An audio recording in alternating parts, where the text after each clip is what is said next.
तो भैया देखिए, आज जो हम कराने आ रहे हैं भैया, हुक्स लॉ।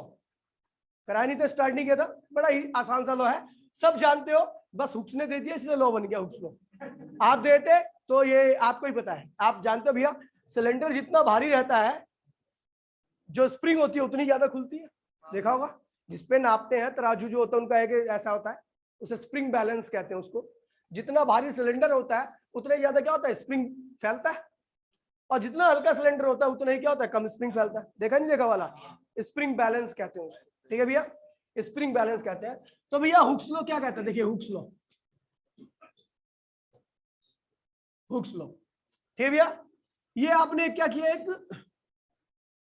स्प्रिंग ले ली और इसकी मीन पोजीशन ये थी। मीन पोजीशन मतलब ये एक्चुअल लेंथ है जब आपने फोर्स नहीं लगा रखा है। इस वक्त आपने फोर्स नहीं लगा रखा है, तो इस वक्त जो लेंथ होती है that is called mean position. क्या कहते हैं इसे, मीन पोजीशन है। ठीक है, अभी जैसे ही आपने फोर्स लगाया तो आपको पता है भैया, इसकी लंबाई थोड़ी बढ़ जाएगी, एक्स आ जाएगा, एक्सटेंशन इसे, अब कुछ भी कोई दिक्कत नहीं है, एक्सटेंशन। ये क्या आ गया भैया, फैलाव आ गया इसके अंदर। और ये फैलाव जो है वो डिपेंड कर रहा है कि आप नीचे की तरफ कितना फोर्स लगा रहे हो, वेट लगाओ या फोर्स लगाओ, वेट और फोर्स दोनों सेम होते हैं, ध्यान रखना। तो कह रहा है भैया, तो एक्सटेंशन है ये, लोड, इसे लोड कहते हैं हम। ठीक है, तो भैया बाय ऑब्जर्वेशन क्या देखा गया कि भैया जो ये एक्सटेंशन आ रहा है ना, ये किसके प्रोपोर्शनल है, लोड के। जितना ज्यादा लोड अप्लाई करूंगा उतना ही ज्यादा क्या आएगा, एक्सटेंशन बढ़ेगा। अब देखिए, यानी एक दूसरे के क्या प्रोपोर्शनल है, क्या है, प्रोपोर्शनल का मीनिंग क्या होता है समझ लीजिए। प्रोपोर्शनल का मतलब ये नहीं होता कि मैं बढ़ा रहा हूं तो ये भी बढ़ता जा रहा है, बढ़ रहा है, लेकिन बढ़ने का जो रेशियो है वो फिक्स होना चाहिए। जैसे मान लीजिए मैंने बोला भैया, मैंने ए को 1 बढ़ाया तो बी बढ़ गया 2, ए को 2 बढ़ाया तो बी बढ़ गया 4, ए को 3 बढ़ाया तो बी बढ़ गया, अबे जीपीपी नहीं, एग्जांपल दे रहा हूं ऐसा कुछ। ठीक है, ये हो गया 8, समझ गया, समझ गया भैया। चेंज आप देख रहे हो, 6 हो गया। आप देख रहे हो इनके बीच का रेशियो क्या आ रहा है, सेम आ रहा है, फिक्स आ रहा है। ठीक है, अगर मान लीजिए ऐसा हो कि आप ए को 1 बढ़ाओ और बी बढ़ गया, पहले तो 2, फिर ए को 2 करो तो बी बढ़ गया 8, फिर बी को 3 करो तो ये बढ़ गया 16, ये प्रोपोर्शनल नहीं माने जाएंगे। प्रोपोर्शनलिटी का मतलब होता है कि रेशियो क्या है भैया, फिक्स है, 1/2 1/2 1/2। यहां पर क्या आ रहा है, 1/2 1/4 और 3/16। ये बढ़ तो रहा है लेकिन प्रोपोर्शनल नहीं है। प्रोपोर्शनल का मीनिंग होता है कि रेशियो क्या है, सेम रहे, एक जैसा रहे, हमेशा बना रहे। तो ये ए बी के प्रोपोर्शनल है, लेकिन ये इसके प्रोपोर्शनल नहीं है। जिसको नहीं पता होगा प्रोपोर्शनलिटी के बारे में, इसको लिख लेगा, क्योंकि रेशियो यहां पर फिक्स नहीं है। प्रोपोर्शनल का मीनिंग ही होता है। तो अब देखिए भैया, बाय ऑब्जर्वेशन क्या देखा गया कि जितना ज्यादा एक्सटेंशन हो रहा है, ये एक्सटेंशन जो है, extension is directly equal to load applied. क्या है, लोड अप्लाइड। जितना ज्यादा लोड रहेगा उतना ही ज्यादा क्या आएगा, एक्सटेंशन आएगा। समझ गए। और भैया प्रोपोर्शनल का मतलब दोनों के अंदर चेंज क्या आ रहा है, दोनों के अंदर जो रेशियो है दोनों का जो है वो फिक्स आ रहा है। रेशियो जो आ रहा है, प्रोपोर्शनल का मीनिंग समझ में आ गया। आज तक इसको भी आप प्रोपोर्शनल बोल देते होगे, ये प्रोपोर्शनल नहीं है, ये है प्रोपोर्शनल। ठीक है, जिसमें रेशियो क्या है भैया, फिक्स है। चलो भैया आगे बढ़ते हैं भैया, बात करते हैं। लेकिन ये ध्यान दीजिए भैया, हर मटेरियल ये प्रोपोर्शनलिटी एक पर्टिकुलर लिमिट तक ही शो करता है, उसके बाद ये मामला क्या होता है, खराब हो जाता है। अब देखिए भैया एग्जांपल देता हूं मैं आपको। मान लीजिए आपने 5 किलो अप्लाई किया, एक्सटेंशन आ गया 1 सेंटीमीटर। 10 किलो अप्लाई करोगे तो एक्सटेंशन आएगा 2 सेंटीमीटर। 15 किलो अप्लाई करोगे तो एक्सटेंशन क्या आएगा, 3 सेंटीमीटर। जब ये रेशियो चलता है तो प्रोपोर्शनलिटी है। और जैसे ही आप इसको अनलोड करोगे, जैसे लोड को सारे को हटा लोगे, तो वायर क्या होगा, फिर दोबारा से अपनी पोजीशन पे वापस भाग जाएगा। जब तक प्रोपोर्शनलिटी चलेगी, जैसे ही आप लोड हटाओगे वैसे ही क्या होगा, वायर एक्स पे चला जाएगा, x = 0 पे चला जाएगा। समझ गए। इसे कहते हैं हम इलास्टिक लिमिट के अंदर है। हम क्या है, मैंने बताया था ना इलास्टिक लिमिट क्या होती है, कि आप क्या करो, आप एक बॉडी पे फोर्स लगाओ, हटाओ, बॉडी वापस अपनी शेप को रीगेन कर ले, वो क्या होती है भैया, इसका मतलब मैं इलास्टिक लिमिट के अंदर हूं। आपने और ज्यादा फोर्स लगाया फोर्स हटाया, बॉडी फिर दोबारा से वैसी होगी। अभी भी मैं इलास्टिक लिमिट के अंदर हूं, लेकिन आपने इतना ज्यादा फोर्स लगा दिया कि बॉडी अपनी शेप को रिगेन ही नहीं कर पाई, तो हम इलास्टिक लिमिट के अंदर नहीं है। हम कहाँ चले गए भैया? अब लोड भी हटाओगे फिर भी क्या होगा, उसके जो स्ट्रक्चर रहेगा वो क्या होगा, खराब हो चुका होगा। समझ गए भैया? तो ये प्रोपोर्शनैलिटी कब तक चलती है? जब तक आप इलास्टिक लिमिट के अंदर होते हो। जैसे ही आप इलास्टिक लिमिट के बाहर गए, वैसे क्या होगा, ये एक्सटेंशन लोड के डायरेक्टली प्रोपोर्शनल नहीं रहेगी। अब इनके बीच का जो रेशियो रहेगा वो क्या होगा, चेंज हो चुका होगा, बदल जाएगा। अगर आपको रेशियो बराबर चाहिए तो आपको कहां रहना पड़ेगा, विद इन इलास्टिक लिमिट। ये मामला जो चलेगा कहां तक चलेगा, इलास्टिक लिमिट के अंदर। समझ गए भैया? तो ये ध्यान रखना, extension is directly equal to applied load within elastic limit. Elastic limit के बाहर आपको नहीं जाना, ध्यान दीजिए, ध्यान दीजिए, ठीक है भैया? ये तो हुक्स लॉ हो गया, लेकिन और इसको देखे मर गए, इसको देखे मर गए। उसके बाद भैया साइंस थोड़ी डेवलप हुई और इसकी मॉडिफाइड फॉर्म निकाली गई, मॉडिफाइड फॉर्म ऑफ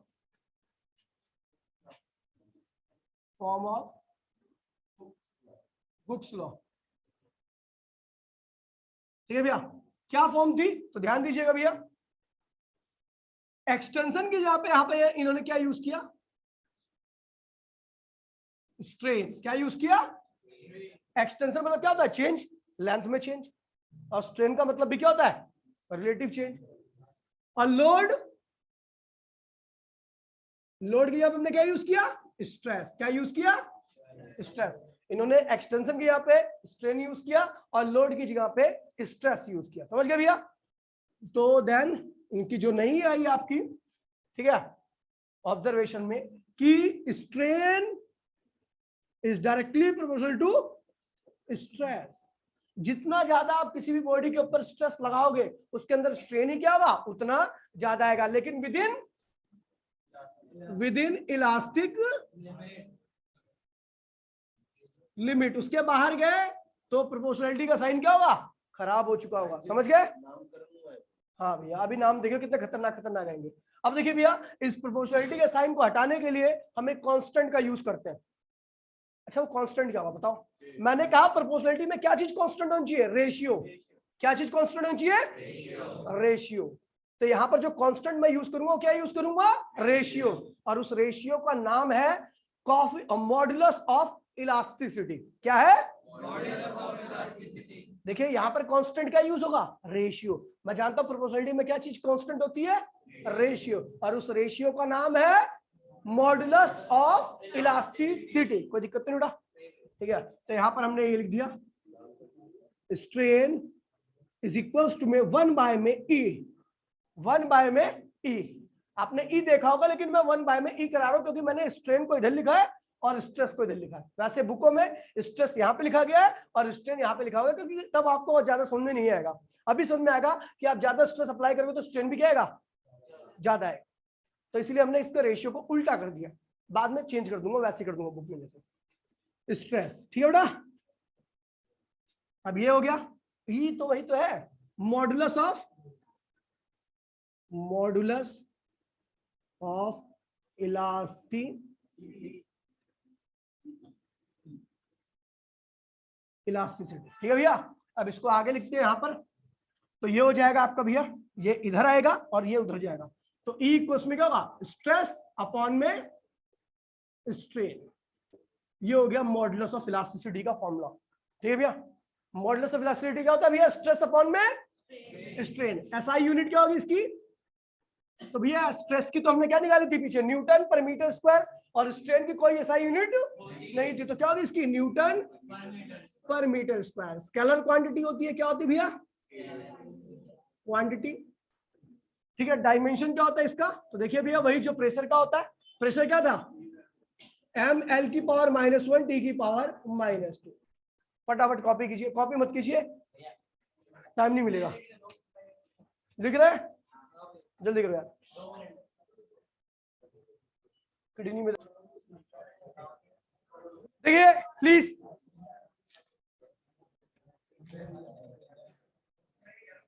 भाई, ठीक है?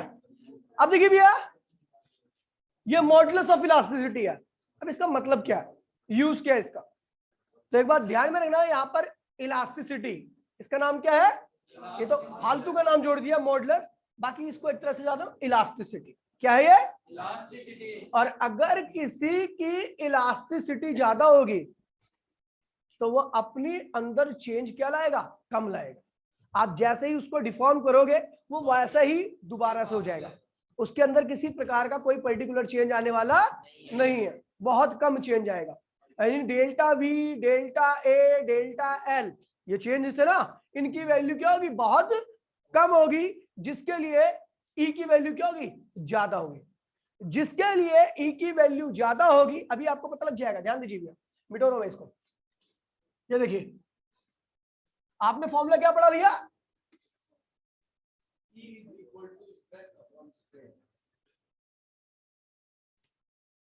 इक्वल्स टू स्ट्रेस अपॉन में स्ट्रेन। कोई दिक्कत तो नहीं है? ए देखिए, हमने क्या किया, हमारे पास 3 मटेरियल थे, material number first, material number second और मटेरियल नंबर थर्ड। पिटना चाह रहा है क्या? नहीं, इतना ना तो ज्यादा इतना समझदार है ना तू।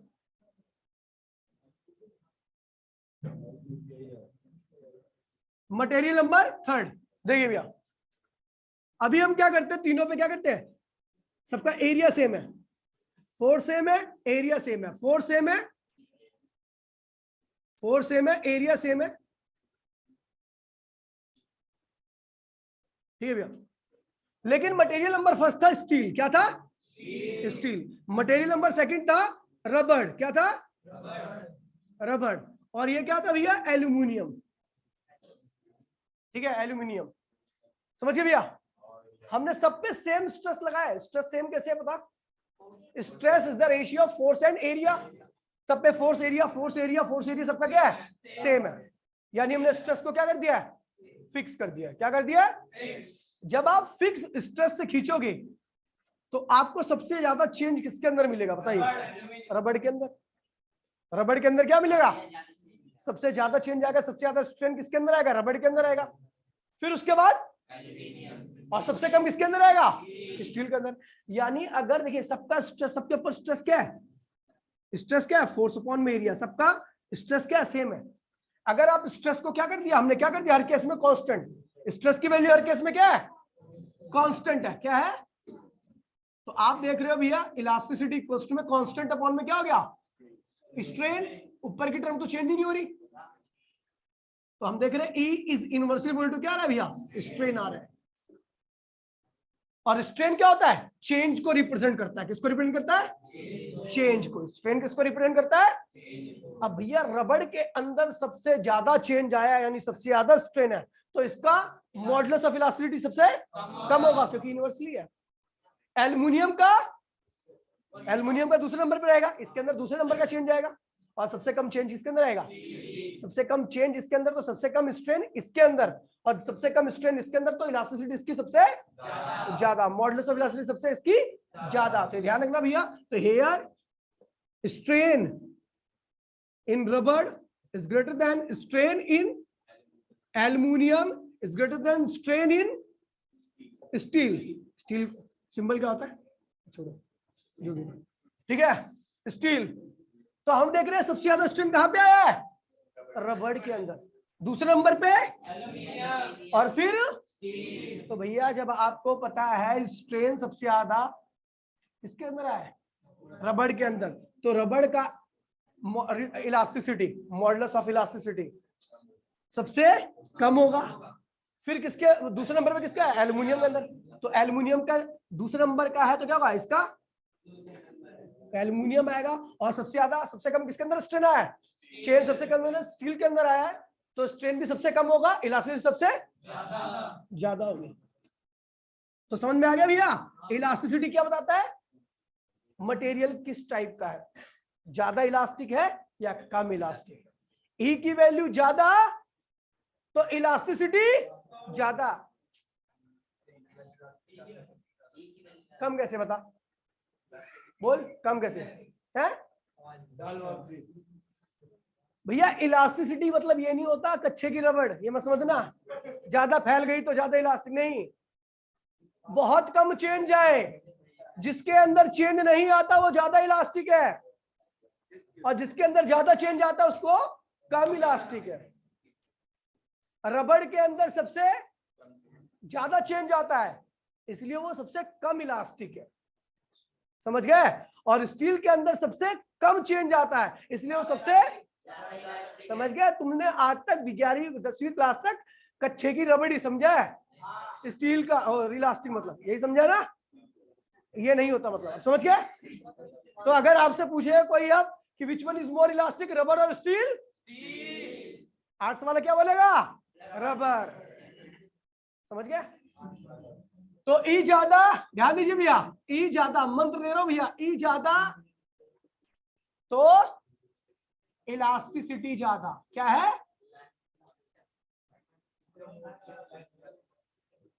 ज्यादा, और जो इलास्टिक ज्यादा होता है उसके अंदर चेंज कम आता है, चेंज बोले तो strain come, and vice versa. ये मंत्र याद रखना, और ये मंत्र आपको बढ़ते दम तक याद रहेगा। ये 4 वर्ड में ई ज्यादा इलास्टिसिटी ज्यादा, चेंज कम।